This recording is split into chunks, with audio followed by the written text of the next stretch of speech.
কেমন আছো বন্ধুরা? আশা করি সবাই ভালো আছো। আজকে আমরা পড়ব হীরার গাছ। এই হচ্ছে আমাদের হীরা।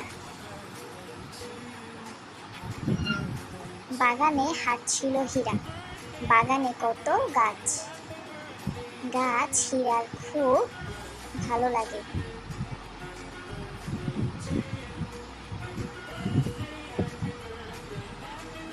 হীরা দাঁড়ায় একটা গাছের কাছে। এটা পাতাবাহার গাছ। হীরা গাছটা তুলে নিল। চলো তো দেখি হীরা গাছটা তুলে কি করলো। আচ্ছা, গাছটা হীরা রাখে জানালার উপর। ভাবে গাছটা সব সময় দেখবে। ভাবতে ভাবতে ঘুমিয়ে পড়ে হীরা। সকালে চোখ গেল গাছের দিকে।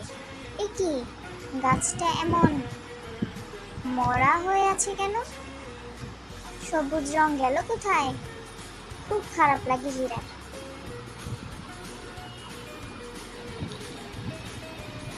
এ হচ্ছে হীরার বাবা।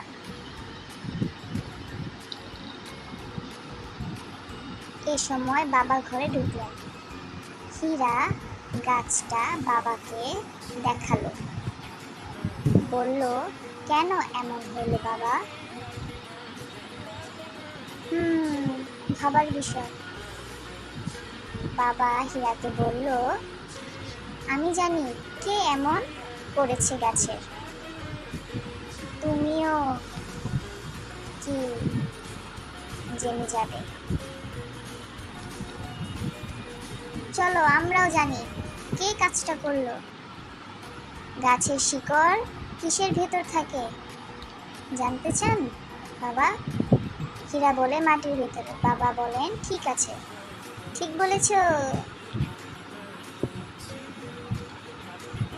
গাছ বাঁচার জন্য আর কি কি লাগে জানতে চান বাবা? হীরা বলে, পানি আর আলো। ঠিক, মাটি, পানি আর আলো লাগে গাছের। এসব দিয়ে গাছ বাঁচে, বড় হয়। এবার হীরা হাসে, বোঝে কে করেছে এমন কাজ। এরা হলো মাটি, পানি আর আলো। ঠিক।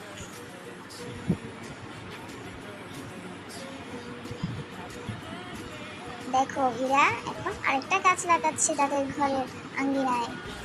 কদিন পর একটা গাছ লাগায় হীরা। বেড়া দেয়, পানি দেয়। গাছ দেখে বাবা খুশি হন। এই যে দেখো, হীরার গাছটা কত বড় হয়ে গেল। হীরার গাছটা বড় হয়েছে। কেমন সবুজ পাতা গুলো দেখতে ভালো লাগে, আপন আপন মনে হয়। আমার গল্পটা কেমন লাগলো সবাই আমাকে জানাবে এবং সাবস্ক্রাইব করবে।